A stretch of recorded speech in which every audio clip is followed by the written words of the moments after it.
নমস্কার বন্ধুরা, পপির রান্নাঘরের আরেকটি নতুন ব্লগে আপনাদেরকে স্বাগত জানাই। আজকে আমি আবার একটা নতুন রেসিপি নিয়ে চলে এসেছি আপনাদের সঙ্গে আড্ডা দেওয়ার জন্য। তো আজকে আমি বানিয়ে দেখাবো আপনাদেরকে, ভিন্ডি তো সবার বাড়িতে আসে, তো ভিন্ডি সর্ষে পোস্ত। তো ভিন্ডি সর্ষে পোস্ত কিভাবে বানালে সবথেকে ভালো টেস্ট হয় সেটা দেখাবো। তো চলুন, ভিন্ডিগুলোকে আমি কেটে নিয়েছি, লবণ আর একটু হলুদ দিয়ে দিয়েছি। তো আর একটু দিব আমি লঙ্কার গুঁড়ো। তো চলুন, লঙ্কার গুঁড়োটা ওই যে দিয়ে দিচ্ছি।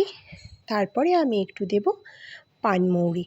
পানমৌরিটা এই জন্য আমি দেব, পানমৌরিটা দিলে না টেস্টটা খুব ভালো চলে আসে।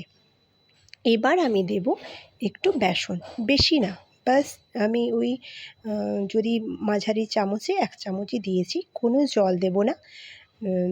ওই ভিন্ডির গায়ে যেই জলটা লেগে থাকে ওইটাতেই হয়ে যাবে, এক্সট্রা কোনো জল দেওয়ার দরকার নেই। ভিন্ডিটা ধোয়ার পর গায়ে যেই জলটা লেগে থাকে ওইটাতেই মাখানো হয়ে যাবে। তো তারপরে আমি এগুলোকে ভালো করে মাখিয়ে নিলাম। এবার কড়াইতে একটু বেশি করে তেল দেবো, কারণ যেহেতু ওগুলোতে আমি বেসন দিয়েছি, ভালো করে একটু ভাজতে হবে তার জন্য। তো তারপরে আমি ভিন্ডিগুলোকে সব দিয়ে দেবো একের পর এক কড়াইতে। তারপরে একদম হাই ফ্লেমে প্রথমে ভালো করে একটু ভাজবো। 1 মিনিটের পর আমি ফ্লেমটাকে মিডিয়াম বা লোতে করে দেব, আস্তে আস্তে হবে, দিয়ে আমাকে ভালো করে ভেজে নিতে হবে ভিন্ডিগুলোকে। তো দেখুন, আমি সব ভিন্ডিগুলো ভালো করে একদম ভেজে নিচ্ছি। যতক্ষণ না ওই বেসনটা লাল লাল দেখায় ততক্ষণ অবধি আমি ভেজে নিয়েছি। তো হয়ে গেছে, দেখুন আমার বেসনটাও পুরো লাল লাল করে ভাজা হয়ে গেছে। তো তারপরে আমি সেগুলোকে নামিয়ে রেখে দিচ্ছি অন্য একটা পাত্রে। তারপর আমাকে যেটা করতে হবে, ওইগুলো যেটাতে ভেজেছিলাম ওই কড়াইতেই আমি একটু দেব তারপরে আমি দেব একটু লঙ্কা গুঁড়ো আর একটু হলুদ গুঁড়ো। তো হলুদ আর লঙ্কা দিয়ে দিলাম।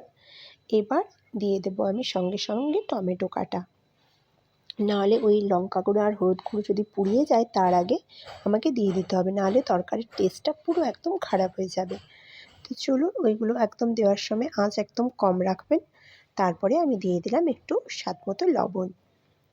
তো লবণ দিয়ে দেওয়ার পরে আমি টমেটোটাকে ভালো করে নাড়াচাড়া করব। তারপরে একটুক্ষণ পরে ঢাকা দিয়ে রেখে দেব, দিলে টমেটোটা যাতে তাড়াতাড়ি সুন্দর করে গলে যায়।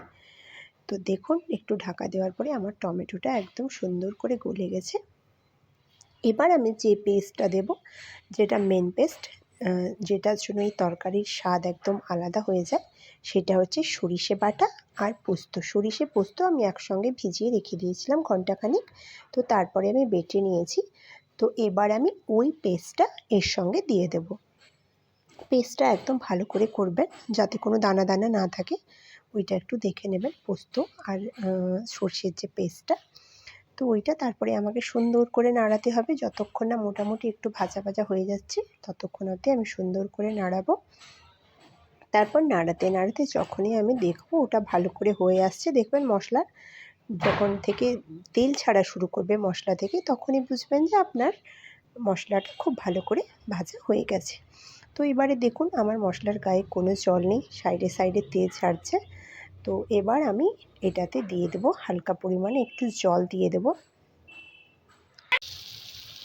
যেই বাটিতে মশলাটা রেখেছিলাম ওই বাটিটাই ধুয়ে আমি 1 বাটি জল দিয়ে দিলাম, একবার হাফ বাটি আর একবার হাফ বাটি 1 বাটি। তো তারপর এই যখন পর্যন্ত না এটাতে ফুড আসছে ততক্ষণ আমি একটু ওয়েট করব। তো দেখুন, এবার সুন্দর জলটা ফুটিয়ে গেছে। এবার যখনই ফুটবে তখনই আমার ওই ভিন্ডিগুলো যে ভেজে রেখেছিলাম ওইগুলো সব দিয়ে দেব। তো দিয়ে কিছুক্ষণ একটু লো ফ্লেমে রাখতে হবে। তো আমার লো ফ্লেমেই করা আছে। তো মাঝে মাঝে আর একবার খুন্তিটা নাড়িয়ে দিতে হবে। তো এইভাবে করতে করতে দেখুন একদম হয়ে গেছে মাখা মাখা টাইপের, মাখো মাখো একদম।